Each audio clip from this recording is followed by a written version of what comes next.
안녕하십니까, 최진호입니다. 최진호의 신앙탐구 95번째 시간으로 오늘은 위대한 구원이라는 제목으로 말씀 나누겠습니다.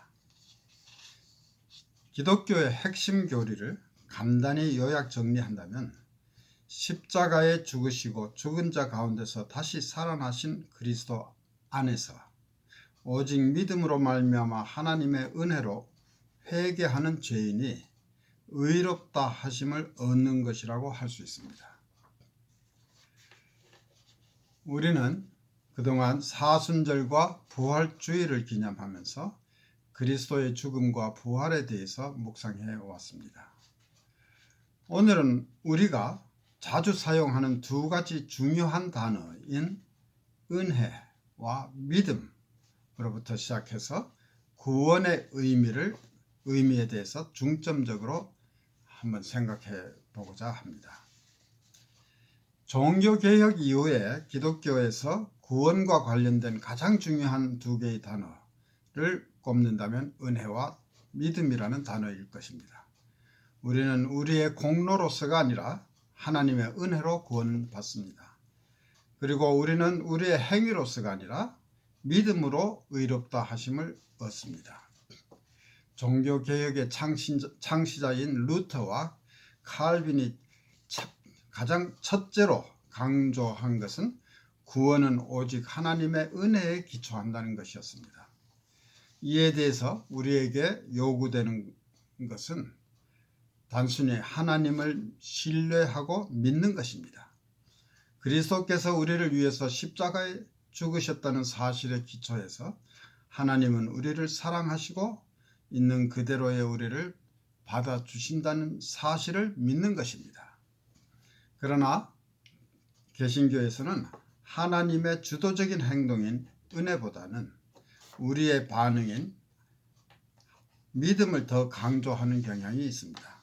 즉 우리를 위해서 하나님이 우리에게 베푸신 일, 즉 은혜보다는 우리의 행위, 즉 믿음에 더 중점을 두는 것입니다. 다시 말하면 하나님이 하신 일보다 우리의 믿음이 더 중요하게 된 것입니다.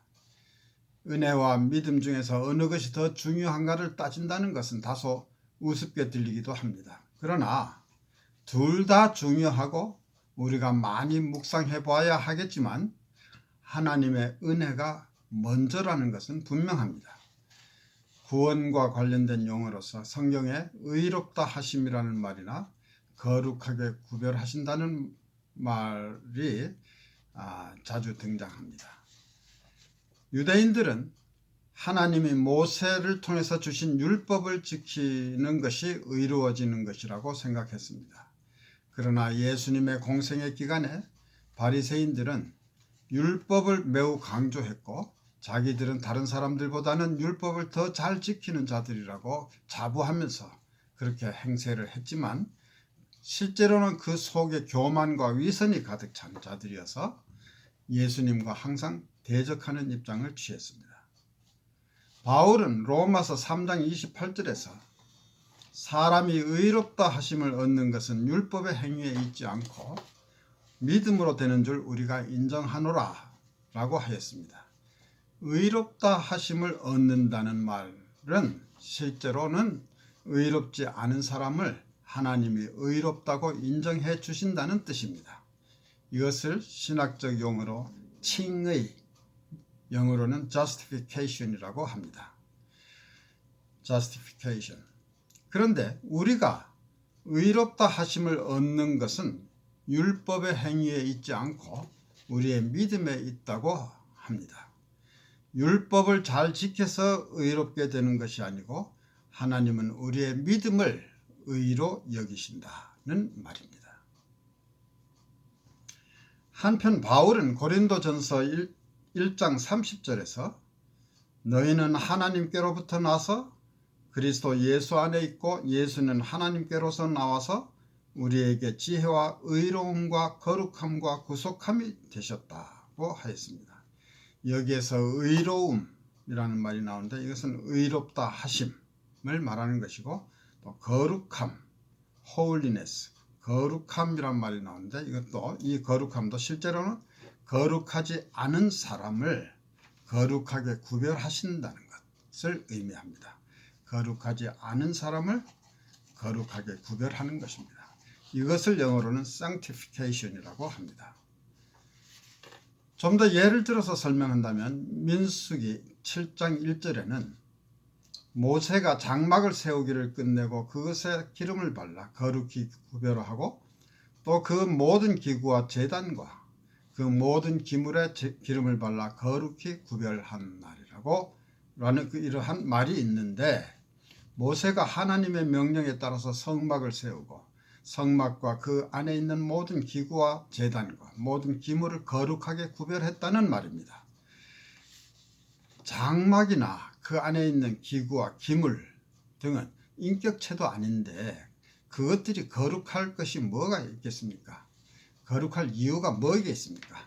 그러나 이것들은 모두 하나님께 제사 드릴 때 사용하는 것이라고 구별을 했으므로, 그래서 특별하게 거룩하게 구별했다는 뜻입니다. 이와 같이 우리 인간도 그 자체로는 거룩할 것이 없는 존재이지만 하나님을 믿음으로 하나님의 자녀가 되었기 때문에 하나님이 우리를 거룩하게 구별해 주셔서 우리는 거룩한 자가 되는 것입니다. 구속함, redemption, 구속함은 인간이 범죄함으로 인해서 죄의 종이 되어 있는 것을 하나님이 값을 주고 사셔서 죄로부터 해방시켜주는 그러한 구원을 의미합니다.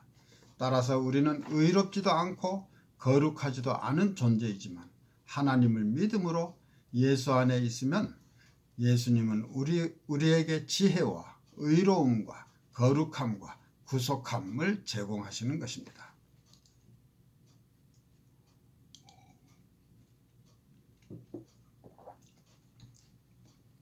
고린도전서 6장 11절에서도 같은 뜻의 말이 있는데, 너희 중에 이와 같은 자들이 있더니 주 예수 그리스도의 이름과 우리 하나님의 성령 안에서 씻음과 거룩함과 의롭다 하심을 얻었느니라고 하였습니다.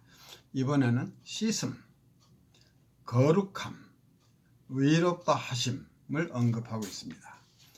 이렇게 이와 같이 다양한 방법으로 표현되고 있지만 중요한 것은 구원이라는 말은 언제나 우리의 타락한 상태를 전제한다는 것입니다. 우리는 타락해서 스스로는 도저히 구원을 얻을 수 없는데 하나님의 은혜로 죄의 씻음과 용서를 받고 의롭다 하심과 거룩하게 구별하심을 받고 하나님의 아들의 명분까지 얻게 하신다는 뜻입니다. 하나님은 인간을 하나님의 형상대로 만드셨습니다. 그러나 사탄이 개입해서 아비 노릇하며 우리를 자기의 타락한 형상으로 바꿔 놓았습니다. 그리고는 우리를 고아처럼 팽개쳐 내버렸습니다. 그러나 하나님은 그리스도를 통해서 우리를 건지셔서 구원하시고 당신의 자녀로 삼으셨습니다. 아브라함 링컨의 전기에는 이러한 일화가 있습니다. 젊은 링컨이 켄터키의 고향을 방문했을 때의 일입니다. 그는 노예시장을 지나가게 되었는데 뜻밖의 광경을 보고 충격을 받았습니다. 백인과 흑인 사이에 혼혈인 여자 하나가 노예로 경매에 올라왔습니다. 그녀는 거의 백인에 가까웠고 약간 검은 편이었지만 그러나 그것만으로도 그녀는 노예가 되기에 충분했던 것입니다. 경매가 시작되었으나 부르는 값이 그다지 높이 올라가지 않자 경매하는 사람이 그녀에게로 가서 그녀의 옷을 벗겼습니다. 그리고 경매는 계속되었습니다. 경매는 한 농장 주인과 젊은 목사 사이의 경쟁으로 좁혀졌지만 결국은 젊은 목사에게로 낙찰이 되었습니다. 경매자는 목사에게 당신 굉장히 싸게 사는 줄 아시오? 하며 그런데 당신은 그 애를 데려가서 뭐 하려는 거요? 하고 물었습니다. 그 목사는 말했습니다. 나는 이 여자를 자유롭게 놓아줄 거요. 이것이 바로 구속, redemption이고 구원, salvation입니다. 그런데 우리를 위한 하나님의 구속은 이 노예를 산 그 가격보다 훨씬 비싼 값을 치른 것을 우리는 인식해야 됩니다. 그분은 우리를 하나님의 하나뿐인 아들의 죽음으로 우리를 사셨습니다. 구원에 대해서 어떻게 말하든지 분명한 사실은 우리가 용서함을 받았다는 것입니다. 예수님께서 누가복음 15장에서 비유로 말씀하신 탕자의 이야기가 마음에 와닿습니다. 아버지의 유산에 자기 몫을 미리 받아가지고 허랑방탕하게 다 낭비해버린 아들이 회개하고 아버지의 종으로라도 일하겠다는 생각으로 집으로 돌아왔습니다. 그러나 아버지는 그를 멀리서 보고 달려가서 그를 껴안고 용서하고 그를 위해 큰 잔치를 베풀었습니다. 종교성이 많은 사람들은 이 이야기를 좋아하지 않을 수도 있습니다. 사람은 자기의 잘못에 대해서 책임을 져야 하며 자기의 빚은 스스로 갚아야 한다고 생각합니다. 못난 인간은 자비를 받을 자격이 없다고 생각할 수도 있습니다. 그러나 하나님은 우리의 생각과 다릅니다. 하나님은 잃었던 아들이 돌아왔을 때 반갑게 껴안아주고 기쁨에 넘쳐 잔치를 베푸는 그러한 아버지와 같은 분입니다. 이 탕자는 자기의 아버지는 자기가 생각했던 것보다 훨씬 좋고 자비로운 분이었다는 사실을 이제야 알게 되었습니다. 그렇지 못한 세상적인 아버지라면 아들을 무조건 환영하기보다는 돌아오려면 어떻게 해야 된다는 조건을 제시했을 수도 있습니다. 받아들이기 전에 아들이 진정으로 회개하고 먼저 사과하기를 기다릴 수도 있습니다. 아들이 새 사람이 되었다는 것을 증명해야만 된다고 했을 것입니다. 아들이 자신의 행위에 대해서 설명하기를 원했을 것입니다. 그리고 잔치 대신 훈계를 했을 것입니다. 그는 아들로 하여금 자신을 특별한 사람이라고, 특히 특별한 사랑을 받는 존재라는 곧 느끼기보다는 죄인이라고 느끼게 했을 것입니다. 그러나 하나님은 세상의 아버지보다 훨씬 좋은 아버지이십니다. 세상의 아버지에게는 잃어버린 아들보다는 자기의 자존심이 더 중요할는지도 모릅니다. 하나님은 자격이 없는 자들을 위해서 잔치를 베푸시는 하나님이십니다. 우리는 하나님의 구원에 대해서 말할 때 우리가 대단히 큰 잘못을 범했을 때에만 하나님은 우리를 용서하시고 구원하신다고 생각하기 쉽습니다. 우리의 죄를 용서하시기 위해서 예수님이 십자가에 죽으셨다는 것을 생각하면 그렇게 생각하는 것이 수긍이 갑니다.